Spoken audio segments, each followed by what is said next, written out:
চলুন আজ আমরা এক অবিশ্বাস্য কাহিনীতে ডুব দিই, এক তরুণ সাধকের গল্প আর তার সাথে জড়িয়ে থাকা সেই এক প্রশ্ন যা আমাদের সবার অস্তিত্বের একেবারে মূলে গিয়ে নাড়া দেয়। আমি কে? এই আলোচনাটা এক ৮ বছরের বাচ্চাকে নিয়ে, যে কিনা ১০০০ কিলোমিটার পথ পায়ে হেঁটে এমন এক উত্তরের কাছে পৌঁছেছিল যা গোটা বিশ্বকে বদলে দেওয়ার ক্ষমতা রাখে। আমাদের গল্পটা শুরু হচ্ছে পবিত্র নর্মদা নদীর তীরে। এখানে শঙ্কর নামের ৮ বছর বয়সী এক তপস্বী শেষমেশ তার লক্ষ্যে পৌঁছেছেন। তার গন্তব্য ছিল একটা গুহা, যেখানে থাকতেন মহান যোগী গোবিন্দ ভগবৎপাদা। কিন্তু একটা ব্যাপার ছিল, গুহার মুখটা একটা বড় পাথর দিয়ে বন্ধ করা, কারণ গুরু তখন গভীর সমাধিতে, মানে ধ্যানমগ্ন অবস্থায় ছিলেন। এখন সবচেয়ে মজার বিষয় হল এই বাধা দেখে শঙ্করের প্রতিক্রিয়া কী ছিল, কারণ এর মধ্যেই কিন্তু লুকিয়েছিল তার প্রস্তুতির আসল পরিচয়। তিনি কিন্তু জোর করে ভেতরে ঢোকার বা গুরুকে ডাকার কোনো চেষ্টাই করলেন না। তিনি শুধু অটল বিশ্বাস নিয়ে শান্ত হয়ে বসে রইলেন, এই ভেবে যে সঠিক সময় হলে গুরু ঠিকই জানতে পারবেন। অনেক অনেক সময় পর গুহার ভেতরের যোগী বাইরে একটা উপস্থিতির আঁচ পেলেন, ঠিক যেন পালকের মতো হালকা একটা অনুভূতি। গুহার গভীর থেকে একটা কণ্ঠস্বর ভেসে এলো, আর তার সাথে এলো সেই প্রশ্ন যা সম্ভবত জীবনের সবচেয়ে গভীর প্রশ্নগুলোর মধ্যে একটা। তো আসল ব্যাপারটা হলো, শঙ্করের উত্তরে কি বললেন। তিনি কিন্তু নিজের নাম বললেন না, বরং ১০ শ্লোকী নামে পরিচিত ১০টা গভীর অর্থপূর্ণ শ্লোক যেন নিজে থেকেই তার মুখ দিয়ে বেরিয়ে এলো। দেখুন, তিনি আমি কে এই প্রশ্নের উত্তরটা শুরুই করলেন এটা বলে নয় যে তিনি কে, বরং এটা বলে যে তিনি কি নন। প্রথমে তো তিনি ধারণাই ভেঙে দিলেন যে আমরা কেবল এই পঞ্চভূত দিয়ে তৈরি, যা দিয়ে এই জগৎটা তৈরি হয়েছে। এরপর তিনি আমাদের পরিচয়ের আরও গভীর স্তরগুলোতে গেলেন, আমাদের শরীর, আমাদের ইন্দ্রিয়, এমনকি আমাদের মন বা বুদ্ধি, এগুলোর কোনোটিই তিনি নন। এই যে পদ্ধতি, একেই বলা হয় নেতি নেতি, মানে এটাও নয় ওটাও নয়।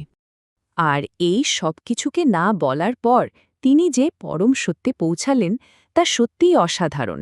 তিনি আসলে সেই শুদ্ধ অবিভাজিত চেতনা যা সবকিছুকে অনুভব করে, কিন্তু কোনো কিছুতেই বাধা পড়ে না। গুহার ভেতরে থাকা গোবিন্দ ভগবৎপাদা সঙ্গে সঙ্গেই বুঝে গেলেন, বাইরে যে অপেক্ষা করছে সে কোনো সাধারণ বালক নয়। চোখ না খুলেই তিনি শঙ্করের উপলব্ধির গভীরতাটা বুঝতে পারলেন।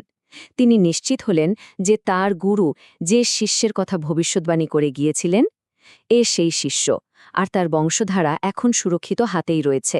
এরপর একটা পবিত্র অনুষ্ঠান হল। শঙ্করকে আনুষ্ঠানিকভাবে সন্ন্যাস দীক্ষা দেওয়া হল এবং অদ্বৈত বেদান্তের সর্বোচ্চ জ্ঞান, যেমন তত্ত্বম আসি অর্থাৎ তুমি সেই, এই মহাবাক্য প্রদান করা হল। এরপর প্রায় ৩-৪ বছর শঙ্কর তার গুরুর কাছেই থাকলেন। সমস্ত শাস্ত্র এমনভাবে আত্মস্থ করলেন যে তিনি যেন নিজেই খোদেয়াচি এক জ্ঞান ভাণ্ডার হয়ে উঠলেন। তারপর একদিন তার গুরু বুঝলেন যে এই জগতের স্বচ্ছতার খুব প্রয়োজন, তাই তিনি শঙ্করকে এক চূড়ান্ত এবং বিশাল এক দায়িত্ব দিলেন। গুরুর আশীর্বাদ নিয়ে শঙ্করের জীবনের এক নতুন অধ্যায় শুরু হল। তার যাত্রাটা আর কোনো গুরুকে খোঁজার ছিল না, বরং সমগ্র মানব জাতির জন্য একটা আলোর দিশারি হয়ে ওঠার ছিল। দেখার জন্য অনেক ধন্যবাদ। আচ্ছা, শঙ্করের এই জ্ঞান বিতরণের যাত্রার মতোই জ্ঞানকোষে আমাদেরও চেষ্টা হল সনাতন ধর্মের এই অমূল্য জ্ঞানকে খুব সহজ আর স্পষ্ট করে সবার কাছে পৌঁছে দেওয়া। জ্ঞানকোষ কিন্তু একটি বহুভাষিক চ্যানেল, যেখানে আমরা ইংরেজি, হিন্দি, মারাঠি, তামিল, বাংলা এবং গুজরাটি ভাষায় আধ্যাত্মিক আলোচনা করে থাকি, আর খুব তাড়াতাড়ি আরও অনেক ভাষা আসছে। আমাদের একটাই লক্ষ্য, সনাতন ধর্মের এই যে অমূল্য জ্ঞানভাণ্ডার, সেগুলোকে খুব সহজ, স্পষ্ট আর অর্থপূর্ণ করে সবার কাছে তুলে ধরা। আমাদের চ্যানেলে আপনারা রোজই শ্রীমদ্ ভাগবতম, ভগবদ্গীতা, মহাভারত, ললিতা সহস্রনাম, আদি শঙ্করের জীবন, এবং বাংলা ও মহারাষ্ট্রের সাধুসন্তদের মতো নানা বিষয়ে আলোচনা পাবেন।